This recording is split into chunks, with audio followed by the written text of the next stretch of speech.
Hello, I'm Casey Aiken, and this is 21 This Week. Coming up next, General Assembly adjourns, what bills passed, and how will they impact you? Just how bad is crime in Silver Spring? And the primary race in CD6 is getting heated. Our panel of insiders will give you the story behind the story. We're joined by former County Council member and CEO of SkillSmart, Mike Knapp, and Secretary of the Maryland Republican Central Committee, Mark Uncapher. Stay tuned for these stories and more on the next 21 This Week.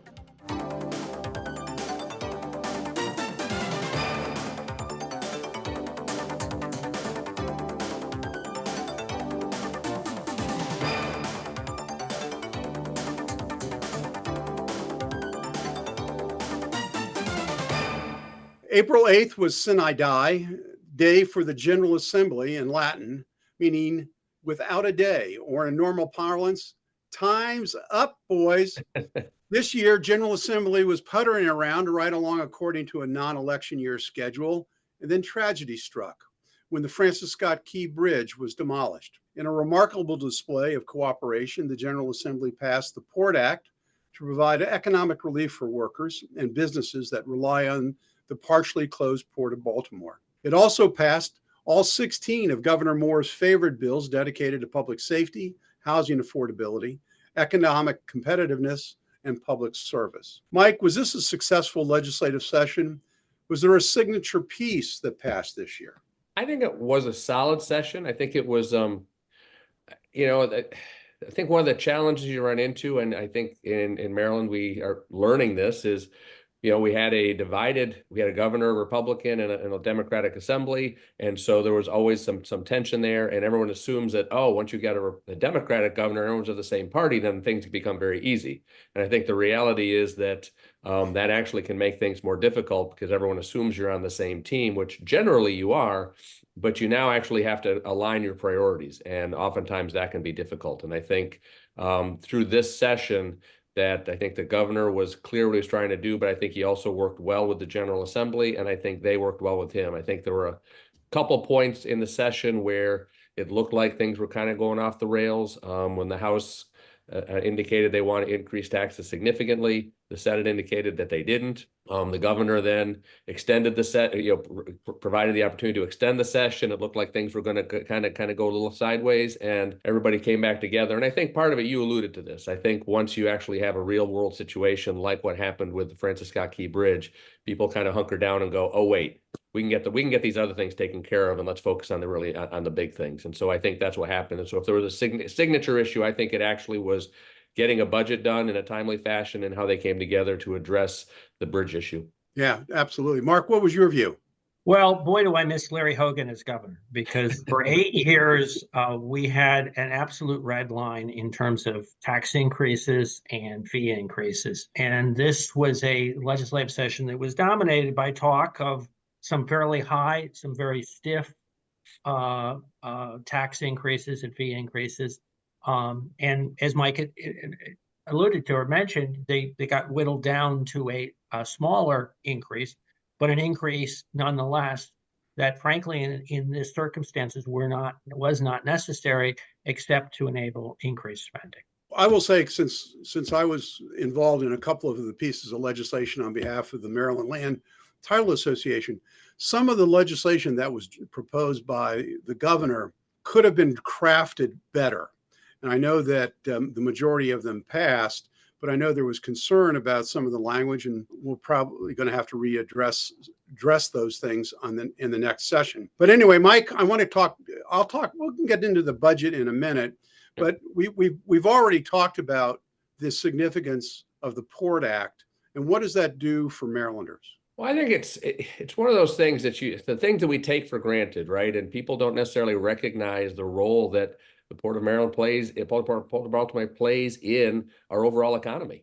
And I think, and the ripple effects that has. And so I've got a number of folks that work for me who have relatives that are working various aspects of the port, whether it's having restaurants that are feeding workers or who are actually working as longshoremen. And the reality is that within hours of the tragedy that people were being being notified that their jobs were going to be potentially eliminated for the time being because no one knew what was going to happen next.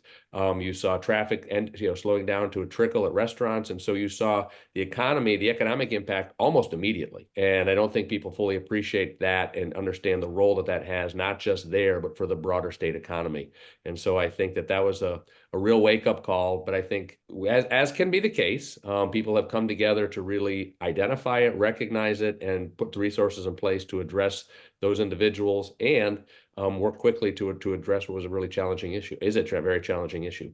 So, Mark, I'm going to pivot to you to talk about the budget. Montgomery County Delegate Mark Corman, who chairs the House Environment and Transportation Committee, said that the passage of the budget, which made long-term investments in education and a down payment on transportation projects, was probably the most important thing that passed this year. What's your opinion? Well, I mean, the long-term budget challenge that Maryland has faced for a number of years and will continue to in the future is the increases that are part of the Kerwin blueprint in education. Ramps up spending in a number of categories, and sort of squaring that circle, so to speak, of coming up with the money to fund that is a challenge both at the state level and at the county level, because they have a share of that too. So when we talk about quote unquote long-term investments, really what we're talking about is that challenge of those increases, figuring out a way to accommodate that if they go forward. Mike, any thoughts on the budget? Yeah, no, I think it is an interesting challenge. I even think the taxes they increased on tobacco and some of the fees. One of the challenges everyone continues to raise, and Mark alluded to this, is the notion of a structural deficit. And we're seeing that out there. And a lot of that happened because there were one-time revenues that came in from the feds to help us react to COVID.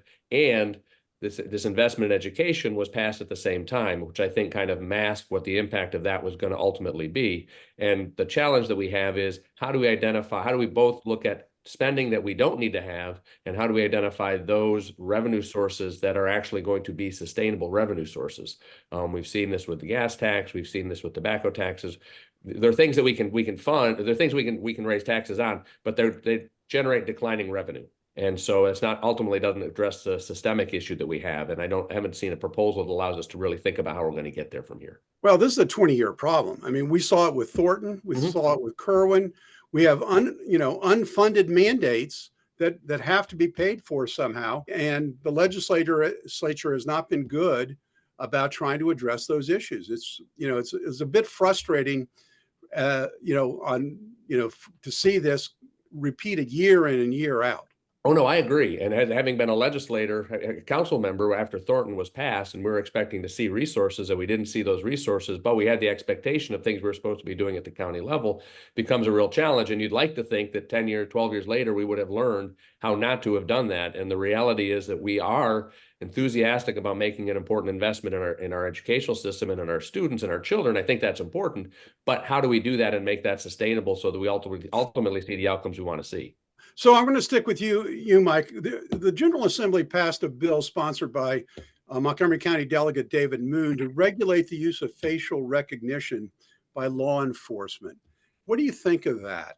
I have to say, and going back and looking at what was passed and looking at the consensus that appeared to come together to ultimately get that passed, I was quite impressed in that we've been working where people are kind of get at odds with police and law enforcement and policymakers. And this appears to be a situation where law enforcement have been using facial recognition, but now there's some structure to it, but we've actually figured out how to allow them to continue to do it in a way that makes sense and put some guiding principles out there that law enforcement, civil rights folks and policymakers can come together to say, this makes sense. It sounds like we're more robust here than in some other states, but others are taking similar actions. And I guess, given the tension that I've seen out there over the last 4 or 5 years and not working closely with law enforcement to achieve our broader community objectives, this seems to be an instance where everybody came to the table and worked hard to get something that would make sense for law enforcement to do their job better and for the community to be stronger.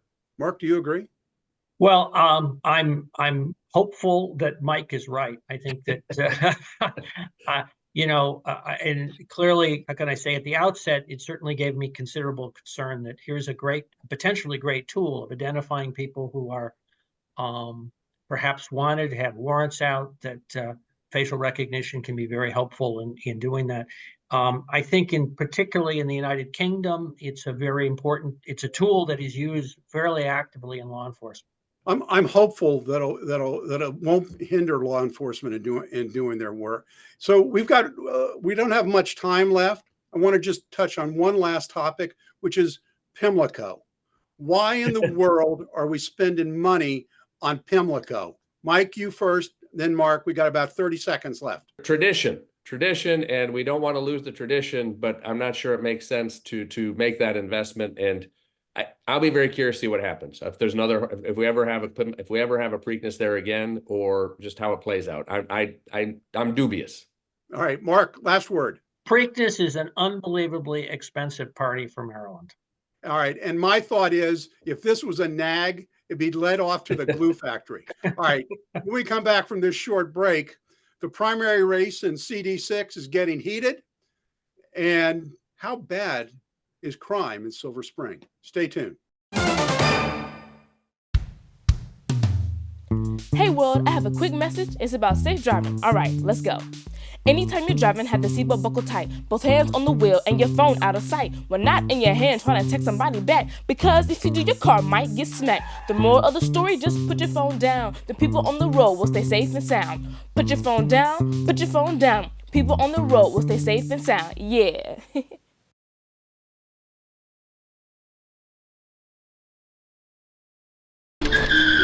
If I could go back and change it all,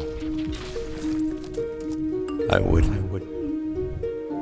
I think I'm gonna miss you the most. I'm sorry. I'm so sorry. I'm so sorry. Or maybe it's just the little moments.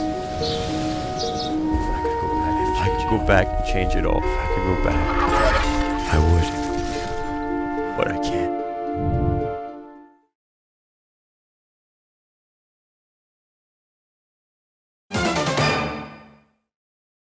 Welcome back. There was a lot of brass in attendance last week at the Silver Spring Civics Building. County Executive Mark Elrich was there, Council President Andrew Friedson, Council Vice President Kate Stewart, and the Police Chief Marcus Jones. They held a conference in Silver Spring to talk about the perception that crime is rampant in Silver Spring. Mike, Council Vice President Stewart underscored the importance of having a safe environment in Silver Spring. It means they won't have any businesses wanting to be located there, and residents won't want to do business there. Is that how important it is? I think addressing crime throughout the county, but certainly given what we've seen in Silver Spring, is critically important. The county and the community have made significant investments there over the last 25 years, and it's a community that has to continue to thrive for the county to be strong. And I think it's also politically important because most of the people who were there all live there and were elected from there. And so I think you've got both practical economic situations, you've got just the fact that residents should feel safe, and three, you've got a political element that says if you want to get reelected, you better figure this out.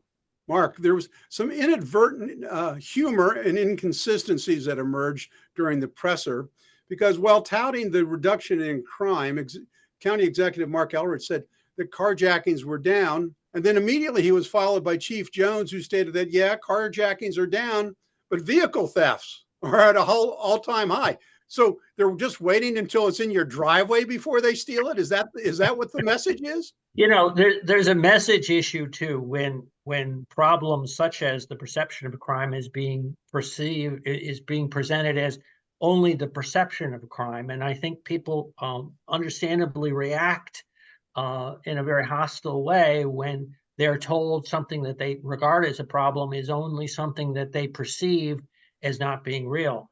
And the perception is a very important thing, because that is what drives people not to be on the street, not to shop, not to go to restaurants. And fewer people on the street makes the environment that much less safe. Sure, absolutely.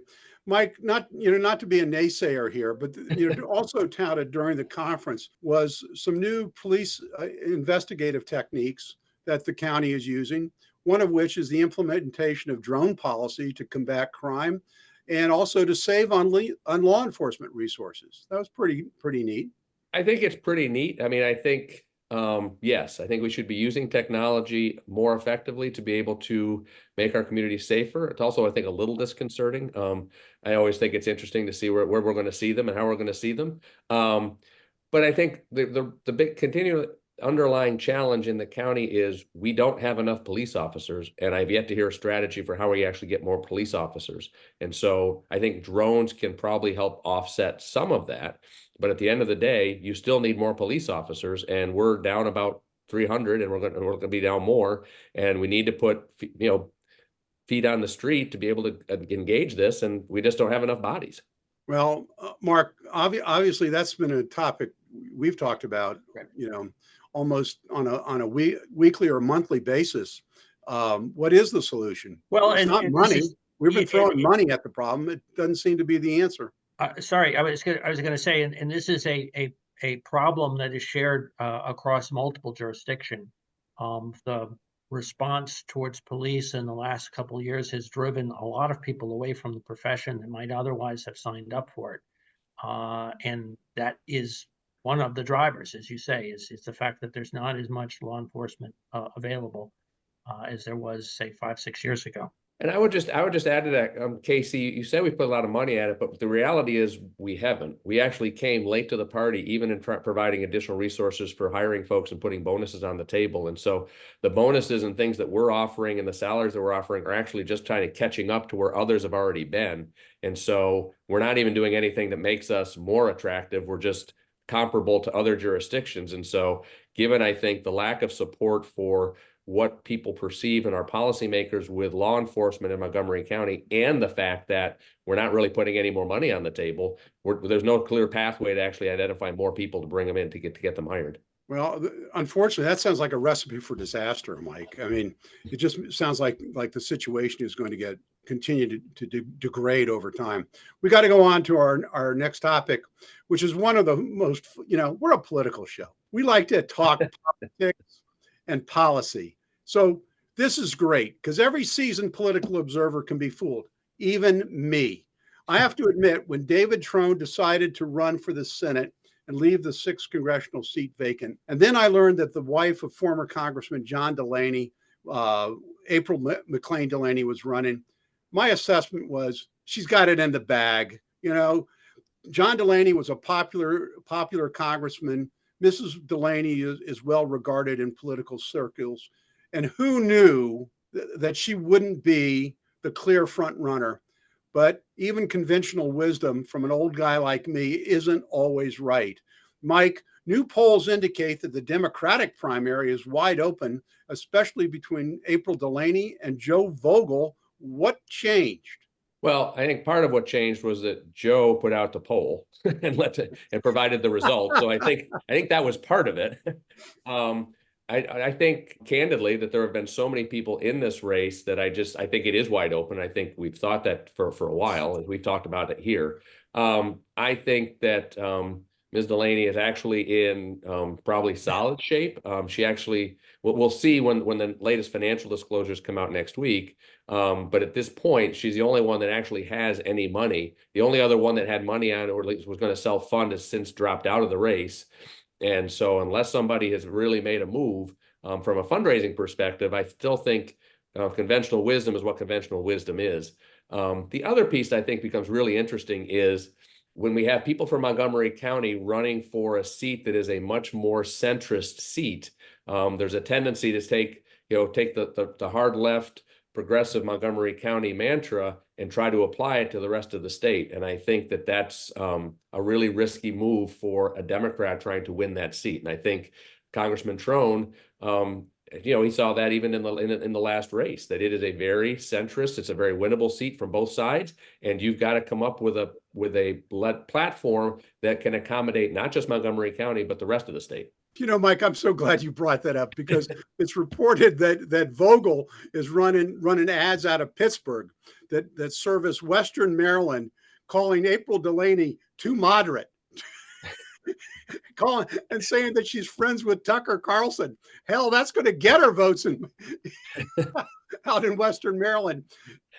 Mark, I got to switch to you now. Sure. Your party has its own primary contest. How's that shaping up? Well, it's a very active primary. There are quite a few people. Probably the two top contenders are Neil Parrott, who's run as a Republican nominee a number of times in the district, as a former delegate there, and Dan Cox, who was the Republican nominee for governor. It's interesting. Neil Parrott has kind of identified himself with Larry Hogan and has kind of gone after Dan Cox for some of the things that he had to say about Larry Hogan. It remains to be seen. I think there is a dynamic in this race that you do need a more centrist candidate. And I think we in the Republican Party are watching very carefully to see what comes out of the Democratic primary. Well, I think that's going to be fun. Any further thoughts, Mike? I'll let you have the last word. Stay tuned, strap in. I think it's going to be really interesting. And you've got almost half the electorate that has not made up their mind, and they've got less than a month to do so. So it's going to be really interesting to see who can break through it all and make anybody pay attention. Thanks so much, guys. That was fun. Stay tuned for parting shots. Jordan knows he shouldn't eat this entire bowl of nachos, but tonight he's earned that right. Because a few hours ago in the middle of happy hour, he recognized a sign. Not from the gods or a bolt of lightning, but from a double heart, a kissy face, and a fourth ha in ha ha ha. That's when Jordan knew he was buzzed. So when it was time to go, he got a ride home instead of driving. Be a legend like Jordan. Recognize your buzzed warning signs and get a ride home. Buzz driving is drunk driving. When I first saw Turtle, my heart was full. Now anything but lonely. We had this deep connection, this heart connection. He just wants to be close to you and part of your life. Every day with Turtle is a perfect day. When I'm holding her, it makes me feel calmer. I think everything he does shows how much he loves us. When we adopt a shelter pet, We discover they're a little bit of a lot of things, But they're all pure love.